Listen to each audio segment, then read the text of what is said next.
السلام علیکم ورحمۃ اللہ وبرکاتہ۔ استغفار سے متعلق آج مختصراً آپ سے بات کرنا چاہتا ہوں۔ مختصراً اس لیے کہہ رہا ہوں کیونکہ یہ ٹاپک ذرا طویل ہے کہ استغفار کی فضیلت اور استغفار سے ہوتا کیا ہے۔ دیکھیں، ہمارے اندر جب ہم گناہ کرتے ہیں تو مختلف طریقے کی روحانی بیماریاں پیدا ہوتی ہیں۔ ان روحانی بیماریوں کی صفائی کے لیے استغفار سے زیادہ بہتر کوئی چیز ہی نہیں۔ اس لیے حضور اکرم صلی اللہ علیہ وآلہ وسلم بخشائے ہیں۔ آپ کا کثرت استغفار امت کو تعلیم بھی ہے اور آپ کے درجات کی بلندی بھی ہے۔ حضرت ابو ہریرہ رضی اللہ تعالیٰ عنہ سے روایت ہے کہ حضور صلی اللہ علیہ وآلہ وسلم نے ارشاد فرمایا کہ خدا کی قسم میں دن میں 70 دفعہ سے زیادہ اللہ کے حضور توبہ و استغفار کرتا ہوں، حالانکہ آپ بخشائے ہیں۔ اللہ کی عظمت و کبریائی جلال و جبروت کے بارے میں جس بندے کو جس طرح کا شعور و احساس ہوگا وہ اپنے آپ کو اس درجہ ادائے حقوق عبدیت میں قصوروار سمجھے گا۔ حضور اکرم صلی اللہ علیہ وآلہ وسلم کا بار بار اور مسلسل توبہ و استغفار کی طرف متوجہ رہتے تھے آپ، اور اس کا اظہار فرما کر دوسروں کو بھی اس طرف متوجہ کرتے اور تلقین فرماتے کہ ایک ایسا عمل ہے جس کو اپنی زندگیوں میں شامل کرو اور کثرت سے شامل کرو۔ اسی طرح ایک روایت میں ہے کہ حضور نے فرمایا صلی اللہ علیہ وآلہ وسلم کہ لوگوں، اللہ کے حضور میں توبہ کرو، میں خود دن میں 100 دفعہ اس کے حضور میں توبہ کرتا ہوں۔ یہ 70 اور 100 کی تعداد سے مراد کیا ہے؟ یہ عربی زبان میں کبھی 70 کا لفظ اور کبھی 100 کا لفظ کثرت کے لیے استعمال ہوتا تھا، یہ عام محاورہ تھا، کثرت سے استغفار کرتا ہوں۔ تو اس لیے اس کو 70 پر ہی قید نہ کریں یا 100 پر ہی قید نہ کریں، کہنے کا مقصد ہے کثرت سے۔ اچھا، اسی طرح قرآن مجید کیا کہتا ہے کہ ان لوگوں کی بدکاریوں کی وجہ سے ان کے دلوں پر زنگ اور سیاہی آ گئی ہے۔ کَلَّا بَلْ رَانَ عَلَى قُلُوبِهِمْ مَا كَانُوا يَكْسِبُونَ، کہ ان کی بدکاریوں کی وجہ سے ان کے دلوں پر زنگ اور سیاہی آ گئی ہے۔ تو توبہ استغفار کیا کرتا ہے؟ اس زنگ کو اور اس سیاہی کو مٹاتا ہے۔ کسی بھی مسلمان کے لیے یہ بلا شبہ بدبختی کی بات ہے کہ گناہوں کی ظلمت اس کے دل پر چھا جائے اور اس کا دل اس قدر اندھیرا ہو جائے کہ اپنے رب کی طرف نہ پلٹے، اپنے رب کی طرف نہ پلٹے اور توبہ استغفار نہ کرے۔ اسی لیے اللہ کے حضور توبہ استغفار اپنے معمول میں شامل کریں کہ استغفر اللہ، استغفر اللہ، زیادہ مشکل بھی نہیں ہے، آسان ہے پڑھنا، استغفر اللہ، اور اگر چاہو تو پڑھ لو استغفر اللہ من کل ذنب واتوب الیہ، من کل ذنب، تمام گناہوں سے، واتوب الیہ، اور اے اللہ تیری ہی طرف میں آتا ہوں اپنی توبہ لے کے کہ تو معاف کر دے۔ اسی طرح استغفر اللہ الذی لا الہ الا هو الحی القیوم واتوب الیہ، استغفر اللہ الذی لا الہ الا هو الحی القیوم واتوب الیہ۔ یہ بھی پڑھ سکتے ہیں کہ اللہ تعالیٰ بے شک تو ہی گناہوں کو معاف کرنے والا ہے، مجھے بھی بخش دے، مجھے بھی معاف فرما دے۔ تو بہرحال استغفار کو کثرت سے اپنے معمول میں شامل کریں کہ اس سے جو ہے درجات کی بلندی بھی ہوتی ہے اور اللہ کا قرب بھی ہوتا ہے، دلوں کے زنگ اور میل بھی صاف ہوتے ہیں۔ اور اسی طرح جو ہے نا ارشاد باری تعالیٰ بھی ہے، سورہ غافر میں اللہ تعالیٰ فرماتا ہے کہ دیکھو، غافر الذنب وقابل التوب قابض الطول لا الہ الا هو الیہ المصیر، اللہ گناہ کا بخشنے والا ہے اور توبہ کا قبول فرمانے والا، سخت عذاب والا، انعام و قدرت والا ہے، اس کے سوا کوئی معبود نہیں، اسی کی طرف واپس لوٹنا ہے۔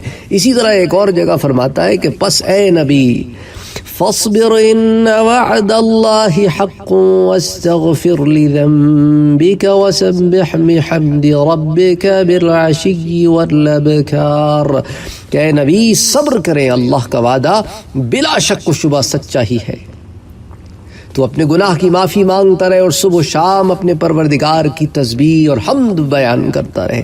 پھر ایک جگہ فرماتا ہے وَاسْتَغْفِرِ اللَّهَ إِنَّ اللَّهَ كَانَ غَفُورًا رَحِيمًا، اور اللہ سے بخشش مانگو، بے شک اللہ بخشش کرنے والا اور مہربانی کرنے والا ہے۔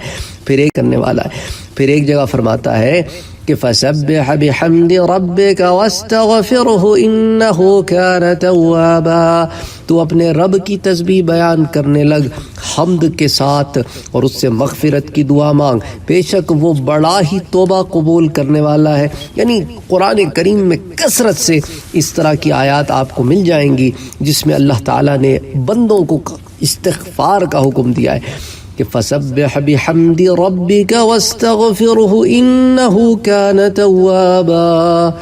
اللہ اکبر۔ جب یہ آیہ نازل ہوئی نا تو اس کے بعد بخاری میں آتا ہے کہ حضور صلی اللہ علیہ وآلہ وسلم اپنی ہر نماز میں سبحانک اللہم و بحمدک کے بعد اللہم اغفر لی بھی ساتھ پڑھتے تھے۔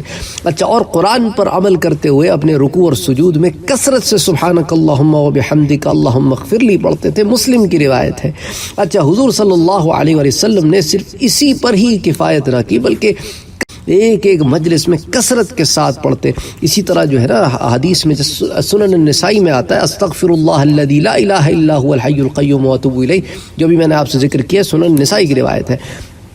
اچھا، پھر اس کے علاوہ جو ہے حضرت عبداللہ ابن عباس سے ایک روایت آتی ہے کہ نماز شروع کرتے وقت کے ضمن میں کہ حضور صلی اللہ علیہ وسلم تکبیر تحریمہ اور قرات کے درمیان کچھ دیر کے لیے خاموش رہتے، تو میں نے کہا یا رسول اللہ صلی اللہ علیہ وآلہ وسلم، میرے ماں باپ آپ پر قربان، تکبیر اور قرات کے درمیان آپ کیا پڑھتے ہیں؟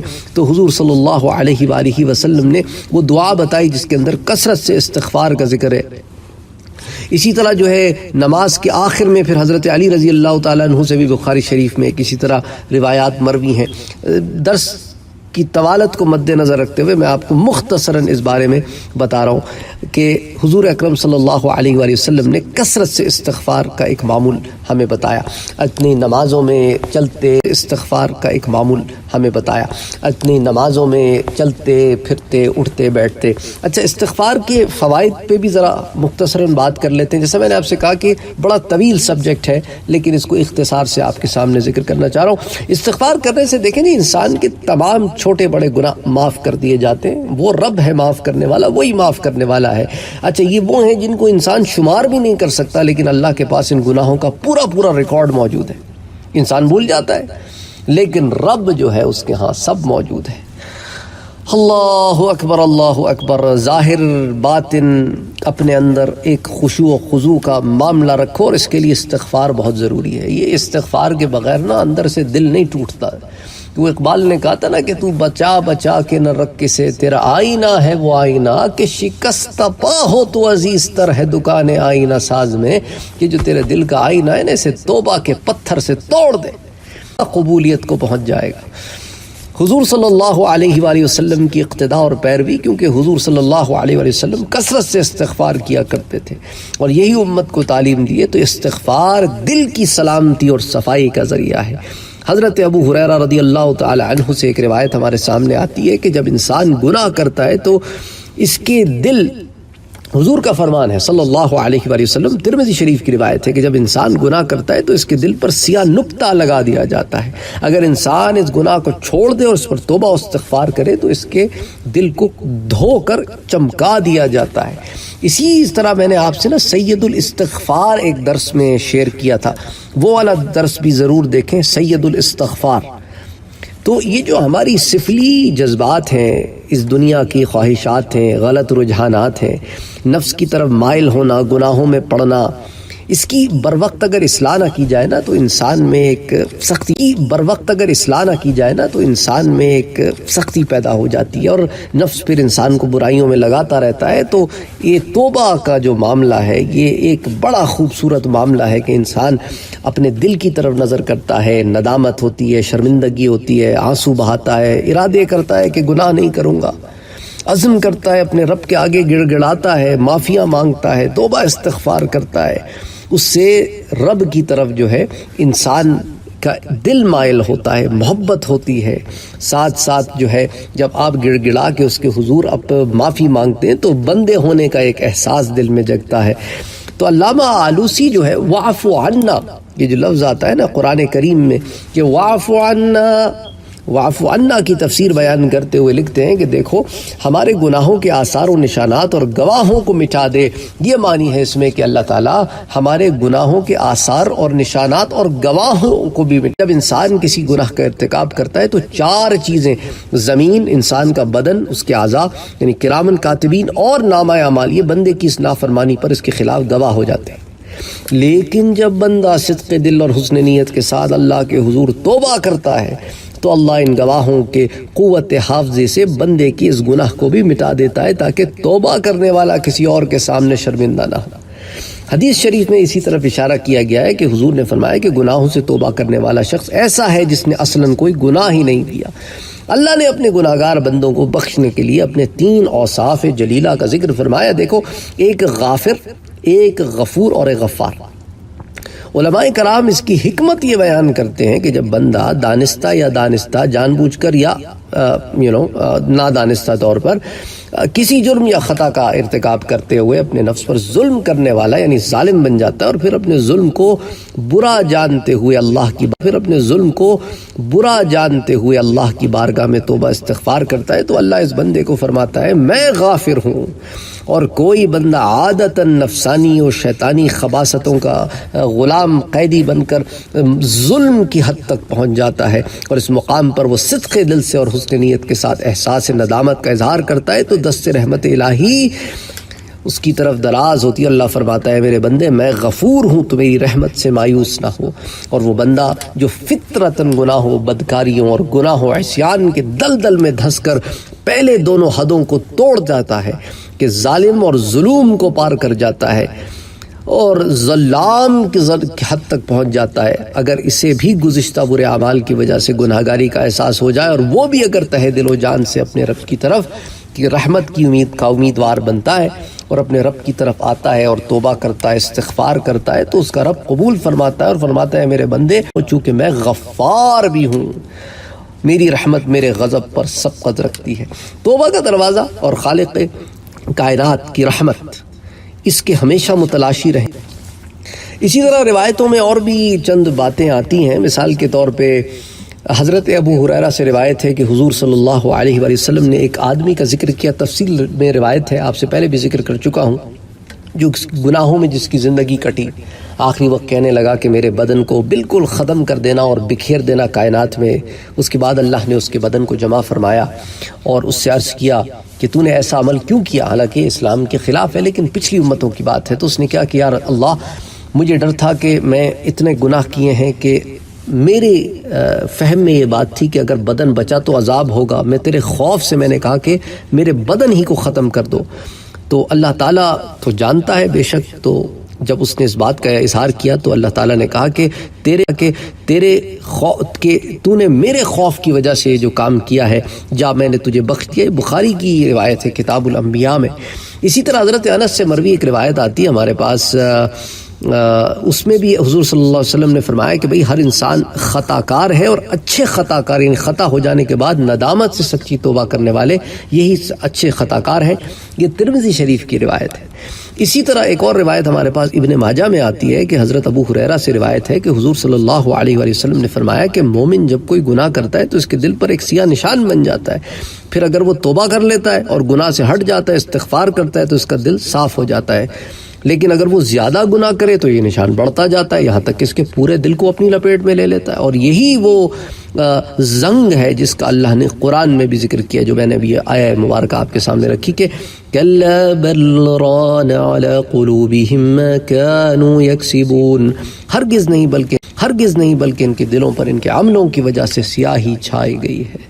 اسی طرح حضرت ابو ہریرہ سے مروی ہے کہ حضور صلی اللہ علیہ وسلم نے فرمایا کہ جو شخص مغرب سے سورج طلوع ہونے تک یعنی قیامت بپا ہونے سے پہلے توبہ کرے تو اللہ تعالیٰ اس کی توبہ قبول فرمائے گا۔ یعنی سورج مغرب کی طرف سے طلوع ہوگا نا، قیامت کی نشانیوں میں سے ایک نشانی ہے، اس سے پہلے توبہ کا دروازہ کھلا ہوا ہے۔ تو مسلم شریف کی یہ روایت ہمارے سامنے آتی ہے۔ پھر حضرت عبداللہ بن عمر سے روایت ہے کہ حضور صلی اللہ علیہ وسلم نے فرمایا کہ اللہ تعالیٰ اس وقت تک بندے کی توبہ قبول فرماتا ہے جب تک روح اس کے حلق میں پہنچ کر غرغر نہیں کرتی، یعنی کہ جب تک وہ حالت نزا میں مبتلا نہیں ہوتا۔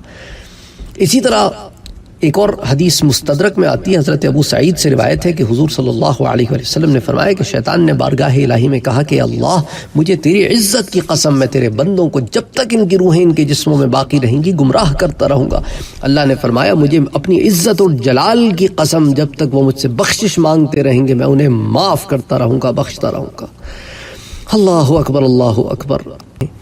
اپنے جانوں پہ ظلم کر بیٹھیں تو گناہ جو ہے اس کے دروازے کو بند کر کے مغفرت اور توبہ کے دروازے کی طرف آئیں اور گناہوں سے اپنے آپ کو بچانے کی کوشش کریں اور اللہ سے معافی مانگیں کہ اللہ تعالی ہم سے جو گناہ ہوئے ہمیں معاف کر دے، ہم تیرے در پہ آئے ہیں، تو ہماری حفاظت فرما۔